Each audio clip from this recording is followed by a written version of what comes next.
Hello everyone, आप सभी का स्वागत है। और आज हमारे साथ जुड़ चुके हैं और एक टॉपर जो हरियाणा के करनाल से बिलोंग करते हैं। इन्होंने ये जहाँ पे एजुकेशन को उतना इम्पोर्टेंस नहीं दिया जाता है, बिजनेस की तरफ लोग ज़्यादा जाते हैं या फिर गवर्नमेंट जॉब यूपीएससी की तरफ या फिर स्टेट पीएससी की तरफ लोग ज़्यादा जाते हैं, उन सब में इन्होंने सोचा कि मैं एक समाज को चेंज करूँगा, मैं एजुकेटर बनूंगा, मैं टीचर बनूंगा, जिससे लोग जो बच्चे ये पढ़ रहे हैं उनको स्टडी के प्रति थोड़ा प्यार हो। तो उस एम के साथ इन्होंने सीएसआर का प्रिपरेशन किया है और सीएसआर को इन्होंने अच्छे रैंक से क्वालिफाई किया है 259 एआईआर। इस रैंक से इन्होंने जेआरएफ को क्वालिफाई किया है और इनका एम है कि बहुत अच्छा टीचर बने। तो जानते हैं कि क्या इंस्पिरेशन है, कैसे मोटिवेटेड रहे इस दौरान और कौन सी परेशानियां आई इनसे। तो सबसे पहले इनका नाम जान लेते हैं। तो प्लीज आपका पहचान करवाइए हमको। मेरा नाम अमित कुमार है और मैं करनाल हरियाणा से हूँ। जो मेरी मास्टर डिग्री है कुरुक्षेत्र यूनिवर्सिटी कुरुक्षेत्र से है और कैंपस से ही है, मान सकते हैं। ओके, ठीक है, रिलैक्स हो जाइए, आराम से खुल के बात करेंगे, है ना। तो आपका मास्टर जो है कौन से सब्जेक्ट से हुआ है? Zoology sir. जूलॉजी से हुआ है। तो ऐसी कौन सी बात है जो आपको इस सीएसआर एग्जाम के लिए खींच के लेके आई?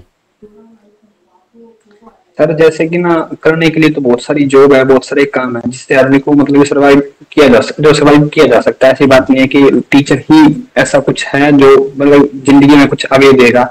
लेकिन जब हम किसी टीचर को देखते हैं, ठीक है, किसी जो हमें एक इन्वायरमेंट देता है, वो हमें एक इंस्पायर करता है कि हमें उन जैसा बनना है, लाइक ए रोल मॉडल। उनसे इंस्पायर होके ऐसा लगता है कि उन जैसा ही बने, वरना जिंदगी में कुछ है ही नहीं। वाह। तो किसको देख के आपको लगा कि उन जैसा बनना है? आपके टीचर्स को? जी सर, एमएससी के अंदर मेरे बहुत सारे टीचर हैं जिनसे मैं बहुत सारा इंस्पायर हूँ। और उनको देख के उनकी जो लाइफ है और उनकी जो बातें हैं, जो लहजा अपनाने का एक जो जो उन्होंने मेंटेन करके रखा है सब कुछ, वो एक लाइक तारीफ के लाइक है वो सारे। ऐसे जो वो पढ़ाते थे तो आपको ऐसे बिल्कुल सीधा दिल में जाता था उनकी बातें, ऐसा एक सेटिस्फैक्शन वाला चेहरा आता था। तो वही चेहरा देख के आपको लगा कि यार मैं भी टीचर बनूंगा, मैं भी बच्चों को इसी तरह से पढ़ाऊंगा, राइट?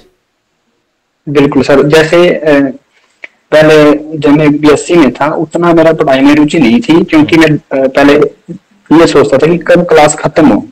लेकिन जब मैं एमएससी में आया तब मैं ये सोचता था कि इस टीचर की क्लास कब आए, क्योंकि सर उसमें क्लास में जाने का एक अलग ही माहौल, एक अलग ही मन करता था कि इस टीचर की बात सुने। मतलब ये था सर, आप पहले पढ़ाई से भागते थे, है ना, कि कैसे कब हो जाए, मैं कब खेलने चला जाऊं, ऐसा कुछ लगता था। बट ये टीचर आए और आपने बहुत इंटरेस्ट लेना स्टार्ट किया और इतना इंटरेस्ट लिया कि मास्टर्स के बाद सीएसआर का एग्जाम भी आपने क्रैक कर दिया। तो आई होप कि बहुत ग्रेट रहे होंगे वो टीचर जिन्होंने आपको इंस्पायर किया और वही इंस्पिरेशन लेके आपने सोचा है कि आपको भी आगे बच्चों को इंस्पायर करना है। बहुत अच्छा विचार है आपका, मैं बहुत एडमायर करता हूँ इस बात को। तो थोड़ी एग्जाम के बारे में बात कर लेते हैं, ठीक है? तो आपने कितने टाइम से इसको प्रिपेयर कराया है? सर जैसे कि मैं अपने बारे में बता देता हूँ, मैं भी मेरे से ज्यादा अच्छे रैंक लेके आए हैं लोग, लेकिन मैं रियली आपको एक बात बताना चाहता हूँ कि मेरे पास इतने पैसे नहीं थे कि मैं आईएफएस का भी जो बैच है उसको भी ले पाऊँ। तो मैंने क्या किया, एक मेरा दोस्त है, ठीक है, उसका भी नेट हुआ है, ठीक है, और मैंने और मेरे दोस्त ने एक ना रिकॉर्डिंग बैच लिया है, ठीक है। आधे पैसे उसने दिए और आधे पैसे मैंने दिए। अच्छा, मतलब एक ही रिकॉर्डिंग बैच से आप दोनों ने पढ़ा है? हाँ हाँ। और थोड़ा मजे की बात यह है कि मेरा थोड़ा जेआरएफ हो गया और उसका थोड़ा नेट हुआ है, लेकिन दोनों से प्रोडक्ट आए, बात ये है मेन। तो मतलब ज्यादा पैसे आपने दिए थे क्या जेआरएफ आपका? नहीं, पैसे तो यही बातें होती है ना कि देखो, जिनके पास लाइव बैच का सब्सक्रिप्शन होता है, सारे रिसोर्सेस होते हैं, वाईफाई होता है घर में, वो लोग भी उसको उतना सीरियस नहीं लेते। बट आपने यहाँ वहाँ से पैसे जमा करके दोनों के बीच में एक रिकॉर्डेड लेक्चर खरीदा है, उसको भी आपने आधे आधे लोगों में पढ़ा है। तो ये बहुत सराहनीय बात है। बहुत एडमायरेबल चीज़ है ये। एंड ठीक है, आपके दोस्त का भी निकल जाएगा एलएस, एंड एलएस ये कोई छोटी बात नहीं है, it is also an great achievement, है ना। जेआरएफ निकला है, ये तो बहुत बड़ी बात है। और मैं ये कहना चाहता हूँ कि रैंक तो ठीक है, चलो वो एक अलग बात है कि जिन्होंने ज़्यादा परफॉर्मेंस किया है, जिन्होंने ज़्यादा अच्छे क्वेश्चन अटेम्प्ट किए हैं, उनका रैंक थोड़ा बेहतर है। बट ऐसा कोई ज़रूरी नहीं है ना कि ऐसा तो कहीं पे लिखा नहीं है कि इतने रैंक वालों का इस इंस्टीट्यूट में एडमिशन नहीं होगा, राइट। आप तो कहीं के लिए भी एलिजिबल हो, ऐसा मत सोचना है, थोड़ा पॉजिटिव सोचो, ठीक है। और आपके दोस्त को भी बधाई हो कि उन्होंने एग्जाम निकाली है। तो आपके इस प्रिपरेशन के बारे में बताइए, तो कैसे प्रिपेयर करते थे आप? सर सबसे पहले तो हमने एक टाइमिंग बनाई, ठीक है, कि हम ना मतलब 9 बजे बैठते थे। ये मैंने ना रिट में एक टाइम टेबल बनाया था, ठीक है। 9 बजे बैठना, 9 के बाद जैसे कि 1 बजे मुझसे 1 बजे पढ़ो, जो बैच चलाओ। उसी एक ना अमेजोन से हमने 2 बुक भी ऑर्डर की थी। इसका जैसे कि मैं बता देता हूँ, मॉडल 15 ये बुक है सर वो, यस ठीक है, ऑब्जेक्टिव वाली जिससे हमने हाँ 2 बुक आई थी, अमेजोन से हमने ऑर्डर की थी। ओके, तो इसको मतलब आप सॉल्व करते थे? हाँ, इसको सॉल्व करते थे हम। अगर सपोज इसमें से कुछ गलत हो जाए तो आपकी फीलिंग कैसी आती थी आपके अंदर कि यार गलत हो रहे हैं, कुछ होगा या नहीं होगा, ऐसा कुछ लगता था? सर मतलब कि ना आप मानोगे नहीं, मतलब कि इसको सॉल्व करते करते ना हमें रात के 12 बज जाते थे। लेकिन ये था कि जैसे कि हमने टारगेट ले लिया कि इतने क्वेश्चन सॉल्व करने हैं। कई बार नहीं होते थे, कई बार हम वीडियो देखते थे इस तरीके से, लेकिन बहुत बुरा लगता था कि नहीं हो पा रहे। और अच्छी बात यह है कि जितना हम पढ़ते थे ना, मतलब उतना ही इसमें है बुक में जो कुछ हमने पढ़ा है। Right, exactly. और जो नया नया कुछ नहीं लगा। हाँ, नया नया कुछ भी नहीं लगा। और जैसे मैंने तो पेपर भी दे दिया, ठीक है, उसमें भी ऐसा कुछ नया नहीं था जो मैंने नहीं पढ़ा। और दिक्कत थोड़ी सी बात की थी सर, क्योंकि हमने आधा ज्यादा ले रखा था ना, तो तो ऐसा कुछ यूनिट था कि आपको लगता था कि भैया हाथ जोड़ता हूँ, इसके क्वेश्चन मेरे को ना आए, मेरे सामने ना दिख जाए, ऐसा कुछ यूनिट था, चैलेंजिंग लगता था? हाँ सर, और जो फर्स्ट यूनिट है, कौन सा first unit sir? Biochemistry. Okay, biochemistry. और बायोकेमिस्ट्री डेंजर लगता था? डेंजर लगता था। और ये केसी सर ने जब कराई तो तब जाके थोड़ा सा लगा कि हम भी कर सकते हैं, क्योंकि जो मेरा फील्ड है ना जूलॉजी है सर, ठीक है।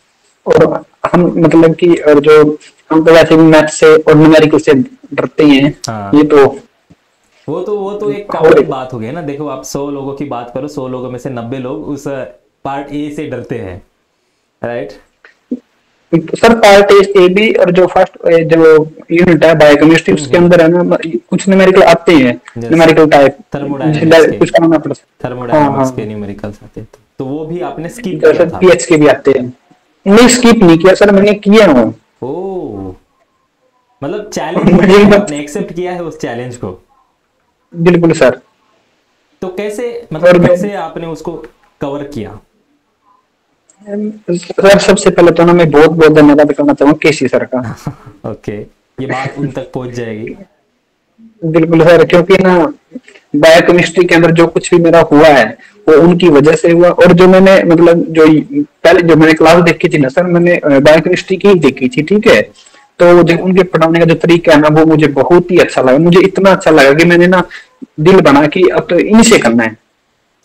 और उसके अगर कॉन्ट्रास्ट में मैं बात करूं कि कौन सा ऐसा यूनिट था जो आपको बहुत इजी लगता था कि इसके कौन से भी सवाल पूछ लो भाई, कैसे भी सॉल्व कर लूंगा? Developmental biology sir. Developmental biology. और क्यों, मतलब आपका कुछ इसका बैकग्राउंड नॉलेज था या फिर सीएसआर में ही पढ़ते पढ़ते ये आसान लगने लगा? सर थोड़ा मेरा ये अच्छी बात थी, जो एमएससी में जिसने कराया था वो मेरी एक टीचर थी, डॉक्टर पूनम भारद्वाज। उन्होंने इतने अच्छे तरीके से कराया था कि बहुत ही अच्छे तरीके से कराया था। मतलब कि अगर मैं यहाँ भी नहीं पढ़ता, ठीक है, मेरा काम चल जाता, लेकिन मैंने यहाँ भी पढ़ा है और मुझे ऐसा लगता था कि उसके अगर उस यूनिट से कुछ भी आएगा ना तो हो जाएगा और अच्छे से हो जाएगा। अच्छा, तो वो बहुत आसान लगता था आपको? हाँ। अगर मैं थोड़ा पार्ट ए, बी और सी की बात करूं तो किसको आपने सबसे पहले सॉल्व किया और क्यों किया? सर पार्ट बी को मैंने सबसे पहले सोल्व करना शुरू किया था, क्योंकि सर उसमें ना ज्यादा लंबे लंबे क्वेश्चन नहीं है। हाँ। क्योंकि वो करना इजी है और समझना भी इजी है, जैसे इस बुक के से किया था मैंने। तो फिर उसके बाद सी और ए। सर ए तो कभी हुआ ही नहीं मुझसे, और अब की बार भी नहीं हुआ, पेपर में भी नहीं हुआ।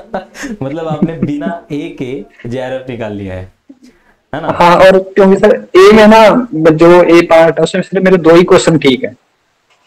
अब कितने सॉल्व किए थे फिर आपने? 3-4 सवाल किए थे सर, उसमें 2 ही ठीक है तो फिर मेरे। भी ठीक है ना, 4 अगर आपने सॉल्व करे हैं, 2 सही है, तो 50% आपकी एक्यूरेसी है, बस आपको 50% ही पढ़ना था, राइट? बट आपने वो 50% क्यों नहीं पढ़ा? क्योंकि वो डर था, राइट? अगर आप उसमें घुस जाते, पढ़ने लग जाते, तो आपके 4 में से 4 या फिर 15 में से 10 भी करेक्ट होने की संभावना थी। बट ठीक है, आपने ये भी बहुत अच्छा किया है, डर होते हुए भी आपने 4-5 तो लगा के आ गए, है ना? क्योंकि बहुत सारे लोग उसकी तरफ देखते भी नहीं है। तो ये मैं जो हमारे व्यूवर्स जो उनसे कहना चाहता हूँ कि पार्ट ए को इतने हल्के में मत लीजिएगा, ये आपका रैंक डिसाइड करता है। एंड अगर मैं बात करूँ, हाँ बोलिए प्लीज। जो मेरा एक दोस्त है, जो मेरा पार्टनर था इस बैच में, ठीक है, उसने पार्ट ए को सोल्व किया है, ठीक है, उसने 12 क्वेश्चन मतलब ये अटेम्प्ट किए थे पार्ट ए से, और उसके ना 11 ठीक है। वाह! तो मतलब उसने पार्ट ए में ज्यादा पढ़ा है बी और सी से, मतलब लाइफ साइंस कम पढ़ा है उसने, और ए को ज्यादा सीरियसली ले लिया है। तो ऐसे भी नहीं करना है, दोनों को साथ में पढ़ना है, एंड दोनों को साथ में पढ़ के, बिकॉज लाइफ साइंस का एग्जाम है तो लाइफ साइंस ही ज्यादा पूछा जाता है, बट उसके साथ साथ अगर आपने पार्ट ए का भी प्रिपरेशन किया है तो भैया चेरी ऑन द केक हो जाता है। तो ठीक है भैया, एंड क्या सोचा है अभी आगे क्या करना है? सर फिलहाल तो मतलब मैंने बीएड में एडमिशन ले रखा है, उसके बाद देखते हैं किसी यूनिवर्सिटी के अंदर एडमिशन हो जाता है तो। ओके, तो कहीं टीचिंग करने का सोचा है या फिर आपको पहले पीएचडी करना है फिर आप टीचिंग में जाओगे? सर पहले पीएचडी करूंगा, उसके बाद देख लेंगे, टीचिंग करेंगे। Nice nice, good. And last में जो भी हमारे व्यूअर्स, जो भी हमारे एस्पिरेंट्स आपको देख रहे हैं, उनको क्या बोलोगे आप? सर मैं उनके लिए एक ही बात बोलना चाहूंगा कि अगर मैं कर सकता हूँ ना, और जिस मतलब ये हमने तो बैच भी आधा ले रखा था तब किया है, अगर कोई पूरा बैच लेके करेगा आईएफएस का, तो मैं ना दावे के साथ लिख के कह सकता हूँ कि उसका हो ही जाएगा। यस। और लास्ट में सर मैं ना सभी टीचर्स का बहुत बहुत धन्यवाद करता हूँ, और स्पेशली केसी सर का। बिल्कुल बिल्कुल, धन्यवाद करने से नहीं होता है, मिठाई भेजनी होती है।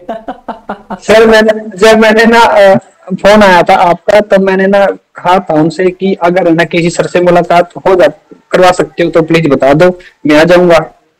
जोधपुर आ जाओ, मिल लो। बिल्कुल सर, बता दिया, जब मतलब मिल सकता है तो मैं आ जाऊंगा उस दिन।